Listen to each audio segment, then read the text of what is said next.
Good evening मेरे प्यारे भाइयों। इंडिया पोस्ट जीडीएस अपडेट्स में आपका स्वागत करता हूं मेरे भाई। इस वीडियो को पूरे अंत तक जरूर देख के जाना है, क्योंकि जीडीएस के लिए वेरिफिकेशंस कैसे डिवीजन रिकमेंडेशंस शुरू कर दी है और बहुत सारे जीडीएस के अलग अलग सर्कल में भी स्टेटस अब दिखाने लगे हैं और इसमें बहुत सारे लोग ने रिजेक्शंस का मुंह भी देखना स्टार्ट कर दिया है मेरे भाई। अब किन किन कारणों की वजह से रिजेक्शंस का चेहरा देखना पड़ रहा है, नॉट अलॉटेड या नॉट रिकमेंडेड का ऑप्शंस भी दिखने सामने आ चुके हैं।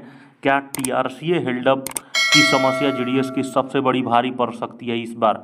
क्या रिकमेंडेशंस किस किस कारण की वजह से नहीं हो रहा है और किनका एलिजिबल दिखा रहा है, जो आज के इस वीडियोस में हम लोग साथियों जानेंगे मेरे भाई। सबसे पहले देखो, ये अलग अलग सर्कल्स के हैं। ये केरला सर्कल्स है जो कि बहुत फास्टली काम करता है। यहाँ पर देख सकते हो रिकमेंडेड स्टेटस पे जब आप एम्प्लॉय सेल्फ सर्विस के माध्यम से सारा सब कुछ पहले अपना IT 2.0 में लॉगिन वगैरह कर लेते हो, तो अपना स्टेटस चेक करने ज़रूर आना मेरे भाई। वहाँ पर लिखा होगा रूल 3 एप्लीकेशन स्टेटस, एक बार लिखा रहता है यहाँ पर रूल 3 अप्लाई, उसके सेकेंड ही ऑप्शन पे लिखा होगा रूल 3 अप्लाई स्टेटस। तो रूल 3 एप्लीकेशन स्टेटस का चेक करोगे तो ये टोटल दिखाने लगता है सारा सब कुछ, है ना। आप अभी किस बीओ में हो, ठीक है, और अभी आपने किस बीओ के लिए डाला है, ठीक है। ये प्रॉपर ये रिक्वेस्ट आईडी होता है, ये सब कुछ बताएंगे। रिक्वेस्ट आईडी है, एप्लीकेशन स्टेटस है, कहाँ के लिए भरे हो, ठीक है, ये प्रॉपर दिखाने लगता है। रिकमेंडेड स्टेटस भी दिखाएगा, अलॉटेड स्टेटस भी दिखाने लगता है। अब किन किन भाइयों का एलिजिबल दिखाता है, नॉट एलिजिबल दिखाता है, अलॉटेड स्टेटस दिखाएगा, ये सबसे पहले बहुत ज़रूरी है साथियों। अब देखिए रिकमेंडेड स्टेटस एलिजिबल देख सकते हैं, ये एक जीडीएस साथी का एलिजिबल दिखा रहा है, यहाँ पे अलॉटेड भी दिखा रहा है। अब ये किस किस लोगों का अलॉटेड होगा, कैसे होता है, मेनली सबसे पहले जानते हैं कि ये वेरिफिकेशंस और रिकमेंडेशंस होता कैसे। अब देखो, जैसे आपने रूल 3 अप्लाई स्टेटस कर देते हो ज्यों ही, तो आपको एक रिक्वेस्ट आईडी आप लोग देखे होंगे जनरेट करता है, जो कि आपके फ़ोन नंबर पे भी भेजता है, जो कि आप लोग शुरू में ही देखे होंगे। OTP मांग के वेरीफाई करता है, तो जो फ़ोन और ईमेल इसीलिए करता है कि ताकि आप एक ह्यूमन हो या नहीं हो उसके लिए, ठीक है, सिंपली। तो जब आप फाइनली सारा सब कुछ सबमिट कर देते हो रूल 3 एप्लीकेशंस, तो देखे होगे साथियों, जो ये रिक्वेस्ट आईडी अब फाइनल सबमिट करते हो रूल 3 भर के, तो आपके रिक्वेस्ट आईडी आपके फ़ोन के मैसेज पे भी जाता है, मेल पे भी जाता है कि हाँ आपका फाइनली सक्सेसफुली रिक्वेस्ट आईडी, ये आपका एम्प्लॉय आईडी है, रिक्वेस्ट आईडी एक जनरेट देता है और आपने रूल 3 अप्लाई स्टेटस कर दिया है। अब देखो ये रिक्वेस्ट आईडी दोस्त इतना ज़्यादा इंपॉर्टेंट है, देख सकते हो रिक्वेस्ट आईडी इस टाइप में कुछ करके चलता है, ठीक है। अब ये रिक्वेस्ट आईडी जाता है भाई आपके सब डिविजनल या एसपी के पास पहुंचता है, ठीक है, उनके भी पोर्टल पे जाके, क्योंकि अब उनका कार्यकाल है वेरीफाई करने का, क्योंकि आप लोग जानते हो वहीं वेरीफाई करते हैं और वेरीफाई करने के बाद ही ये दो ऑप्शंस दिखाते हैं, या तो तुमको रिकमेंडेड कर देंगे और या तो नॉट रिकमेंडेड के बाद वहाँ पर नॉट एलिजिबल का भी एक ऑप्शंस आएगा। अब देख सकते हो यहाँ पर कितनी बड़ी जानकारी देने वाला हूँ, वीडियो को अंत तक जरूर देखना, चैनल को सब्सक्राइब कर लेना।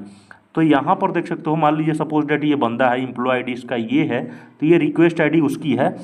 सिंपली यहाँ पे एक्शंस में देख सकते हो वेरीफाई ऑप्शंस दिख रहा होगा। वेरीफाई अब जब क्लिक करते हैं खास करके SDI या SP, तो वहाँ पर एक पे क्लिक करते हैं तो वेरीफाई का ये पूरा डाटा खुल जाता है। देख सकते हो ये सारा डाटा है, जो ये प्रॉपर तुम्हारा ही डाटा है, जिसमें तुम्हारी एम्प्लॉय आईडी लिखा रहेगा, एम्प्लॉय का नेम लिखा रहेगा, आपका कैडर लिखा रहेगा जरूर। अब देखो वहाँ पर क्या क्या अमूमन सबसे ज़्यादा चेक होती हैं, ऑलरेडी आप लोग जानते होंगे।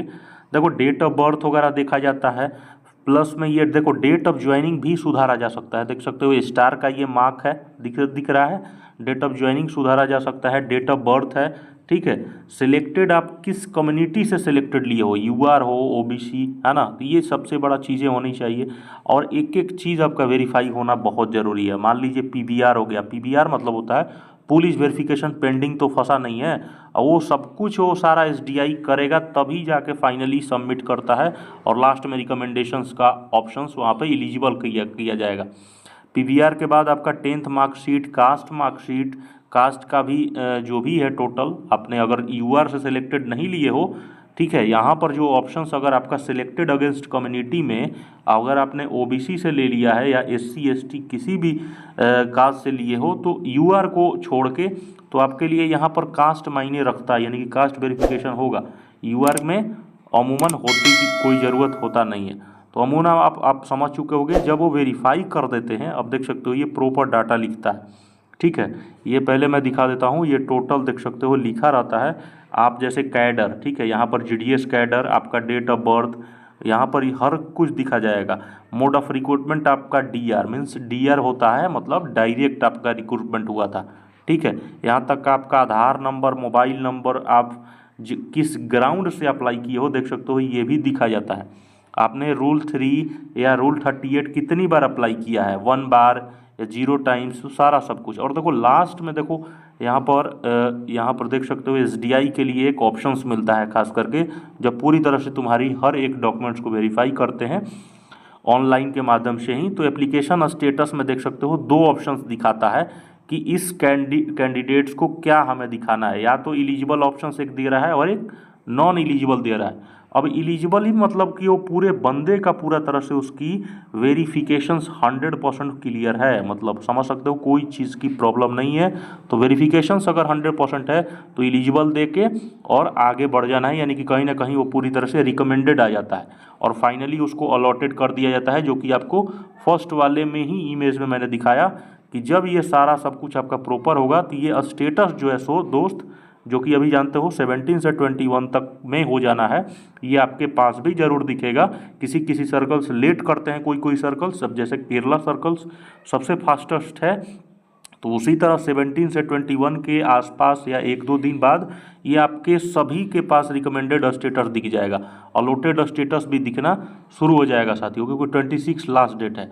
और एसडीआई सर अगर मान लीजिए सपोज डेट नॉट एलिजिबल देते हैं तो वो करते हैं एसडीआई, तो वहाँ पर 2 ऑप्शंस दिखाता है कि रिमार्क अब दिखाने लगता है कि आखिर किस कारण के वजह से इस बंदे को नॉट एलिजिबल या नॉट रिकमेंडेड किया जा रहा है। तो वहाँ पर बताना पड़ता है कि हाँ इसका पीपीआर नहीं हुआ है, या इसको पुट ऑफ किया गया है, या डिसिप्लिनरी एक्शंस वगैरह हुआ है, ठीक है। तो ये सब तमाम जो भी चीज़ें हैं, अब देखो मेनली आपका रिकमेंडेड किन किन कारणों की वजह से नहीं हो सकता है, ये सबसे पहले समझ सकते हैं। ये देखिए होल्ड जो सैलरी की भी बात बहुत सारा चल रहा है, होल्ड सैलरी की उतना चर्चा नहीं चलना चाहिए। सैलरी होल्ड डिसिप्लिनरी एक्शंस में नहीं आता है, लेकिन अमूमन आप समझ सकते हो बहुत सारे केसेस में हो सकता है, बट होल्ड सैलरी आप बहुत सारे मैंने देखा है लोगों को होल्ड हुआ है बट उनको रिकमेंड किया गया है, तो इस चीज़ को लेके नहीं सोचना है, ठीक है। हाँ आपके ऊपर कोई एक बहुत बड़ा डिसिप्लिनरी एक्शंस है, बात समझ रहे हो ना, जो कि वो पूरी तरह से डीपीएस के माध्यम से आया हो, तो प्रॉपर तरीके से उस पर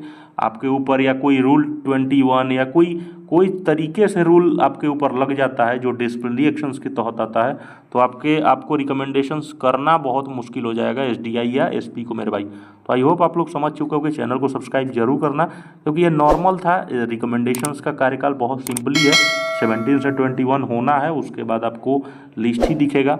आई होप आप लोग समझ चुके हो कि चैनल को सब्सक्राइब कर लेना।